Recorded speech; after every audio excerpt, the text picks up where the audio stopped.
Jangan ngantuk masih.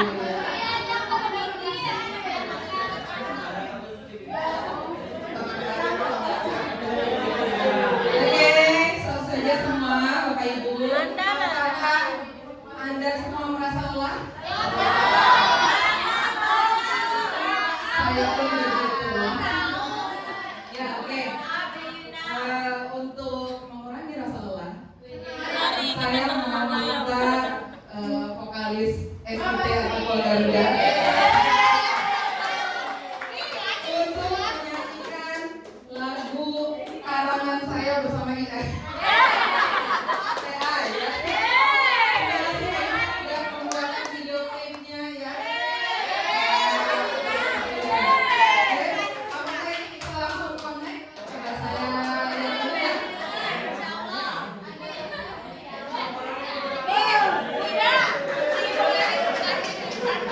Kirain baloni.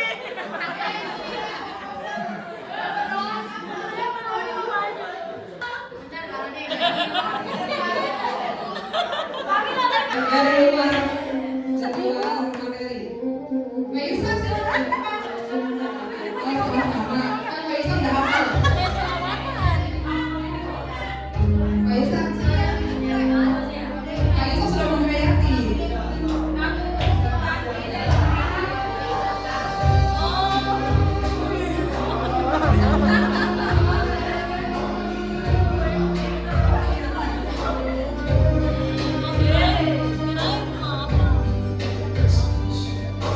Kami melangkah dengan iman di dada. Suara siapa? Bareng-bareng boleh ikutan.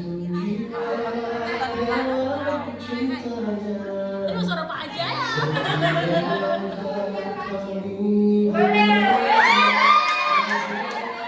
Ini mau pada sama sama foto, bukan lagunya. Sama-sama dong karena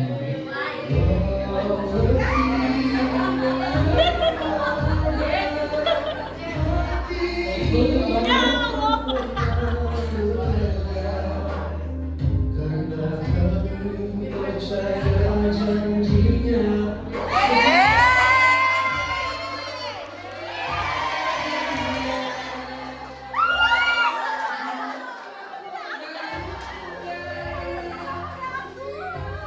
Ini pada sama sama foto, bukan lagu.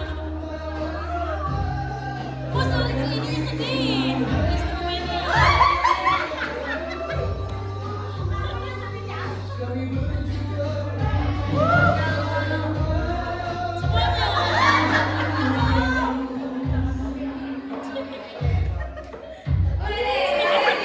Kurang sendirian lah.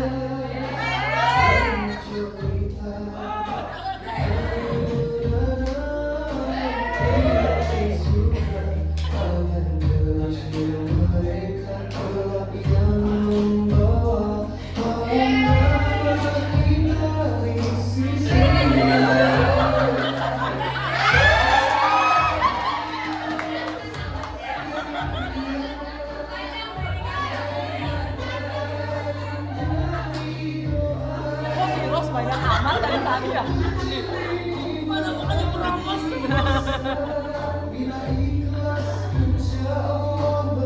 Masya Allah.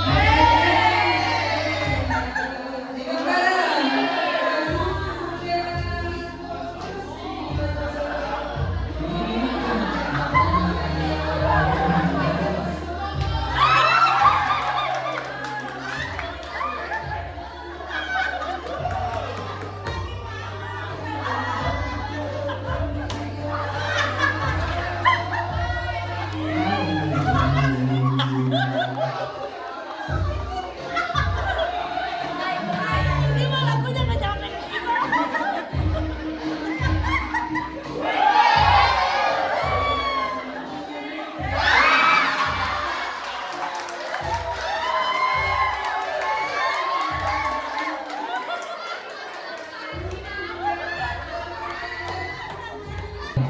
Udah jangan ketawa ya. spesial dari guru. Jangan ketawa, jangan ketawa. Nyanyi, semua nyanyi.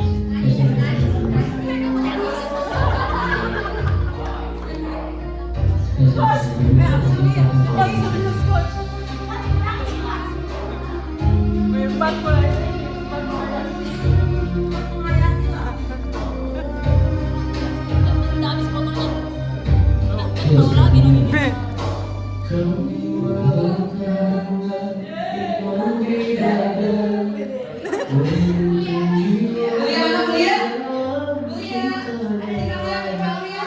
Setiap langkah kami bermakna bagi generasi pertama.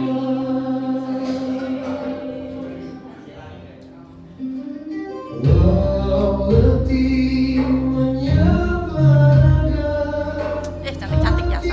ini takkan pernah lelah, karena kami percaya janjinya. Setiap ilmu jadi amal jariah. Buat takwa Garuda teruslah bersinar, menebar cahaya membawa sabar dengan kasih ilmu dan doa tulus. Kami berjuang untuk masa depan yang lurus.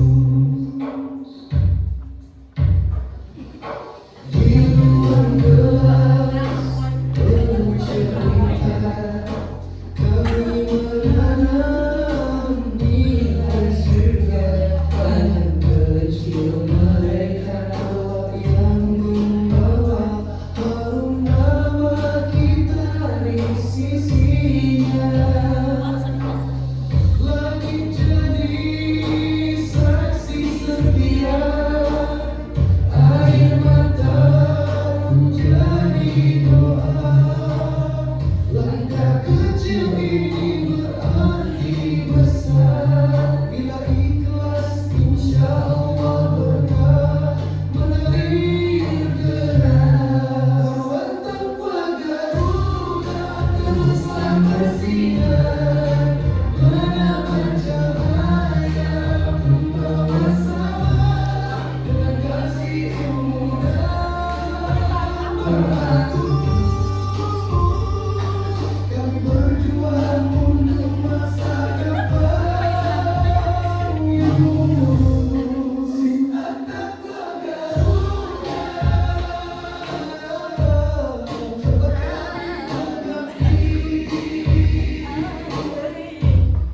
penuntun generasi cinta ilahi.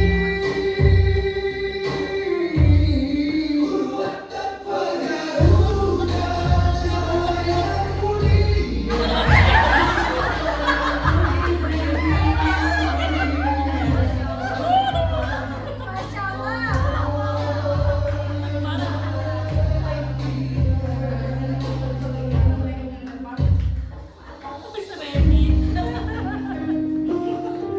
Nah ini nih, jangan cium tangannya nih, lihat dulu.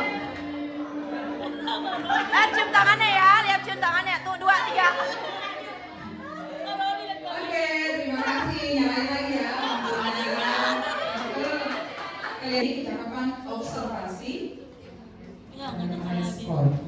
Kemarin kita sudah di topik yang pertama itu udah saya sampaikan ya, coaching order probation, 4 suasana coaching, kemudian tahapan coaching intro oleh Bu Amal, dan kecakapan menyimak barusan ya, dan hanya terakhir ini kecakapan observasi dan respon. Oke, tadi udah lelahnya udah hilang belum? Malah makin lelah ya, ngos-ngosan kayak. Mengingatkan kembali 3 lingkaran coaching yang pertama saya sampaikan. Ada yang masih ingat nggak? Oke, yang pertama ini ada suasana, ya, suasana. Kemudian yang kedua tahapan, ya, dan yang terakhir kecakapan. Ya, kita ke suasana dulu nih. Suasana ada apa aja sih? Apa kemarin gayanya gimana suasana? Membangun ada apa aja membangun? Personal ya, jelas. Terus awali dari kegiatan. Yang ini apa?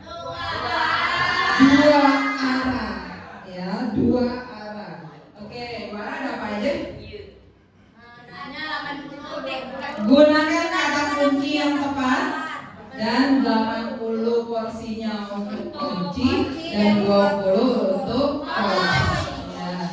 Oke, diluruskan kalau kemarin saya selalu menyampaikan ya. Jadi 80% itu lebih banyak kunci yang menjelaskan. Kunci hanya bertanya. Ya. Futuristic. Oke, kita lanjut ya. Futuristik ya. Futuristik. Ada apa ya? Oh ya, saya betul Bu aja nih minat sekali ya. Oke, dan tanggung jawab. Satu lagi, apa ini? Inspiratif, gimana kayaknya? Inspiratif. Ada apa di situ? Memantik proses berpikir dan percaya pada kemampuan. Harus percaya. Oke, ini mengingat yang kemarin-kemarin. Oke, nah kemudian materi kedua, tahapan coaching itu ada apa? Di situ ada IGRO. Apa itu IGRO? Kerangka atau framework coaching yang membantu coaching atau orang yang di coaching menemukan solusi dan komitmen tindak lanjut secara mandiri. Apa aja? Interaction, terus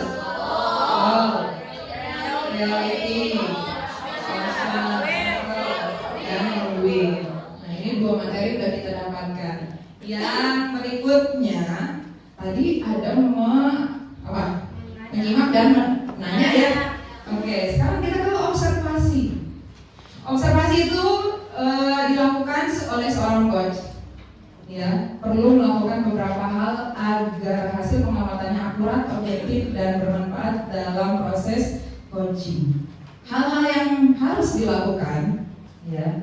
Yang pertama, sebagai coach kita melakukan lebih dari sekedar bertanya. Observasi yang dilakukan oleh seorang coach dapat menjadi tool yang sangat berdampak untuk coaching. Yang kedua, observasi menerapkan hadir. Kita merasa hadir di hadapannya ya. Total ketika menyimak. Ini merupakan bentuk komunikasi yang efektif. Kemudian yang ketiga, observasi dilakukan sepanjang coaching dan ditujukan untuk pengembangan, bukan untuk menilai. Jadi kita nggak perlu menilai dia salah atau benar ya. Oke, yang keempat, sebuah observasi adalah apa yang kita alami dengan indera kita, apa yang kita dengar, kita cium, kita sentuh, dan kita rasa. Hasil observasi adalah fakta. Oke, baik, ini perhatikan. Ketika observasi, kita harus membuat catatan sebagai keyword. Jangan tergesa-gesa menganalisa. Yang ketiga, menelusur progresnya, aksi, gestur, dan lainnya. Sampaikan alasan kita mencatat itu untuk apa, gitu ya. Kemudian observasi verbal dan non-verbalnya. Apa yang kita ucapkan, intonasi, volume, emosi, nada suara itu harus laras. Jangan sampai coachingnya merasa tersinggung atau jadi tertutup, ya nggak mau jawab, ya. Kemudian perilaku, cara bernapas, ekspresi wajah, bahasa tubuh, kesesuaian antara kata yang diucapkan dengan gerakan fisik yang tampak. Yang terakhir, tidak boleh menghakimi, Bapak Ibu ya. Jadi kalau misalnya anak emang udah ketahuan salah, ketahuan malas, bukan berarti dia dihakimi. Ya, peran coach adalah merespon dengan cara yang tidak menghakimi. Menerima seseorang apa adanya akan membuat Anda menjadi seorang coach yang lebih baik dan kuat dan lebih dicintai. Ya. Nah, respon itu apa sih? Tadi sudah menjadi observer. Kemudian kita meresponnya itu bagaimana sih? Respon adalah tindakan atau tanggapan terhadap apa yang diamati dari coaching yang bertujuan untuk memberdayakan, memperjelas, dan mengarahkan percakapan. ada berapa sih sikap kita yang kita lakukan untuk merespon praktik coaching? Yang pertama di sini ada feedback.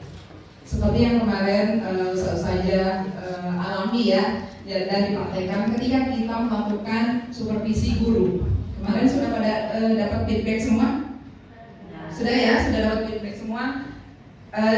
Feedback itu adalah sebuah tanggapan di masa lalu yang sudah terjadi, gitu ya, yang sudah terjadi.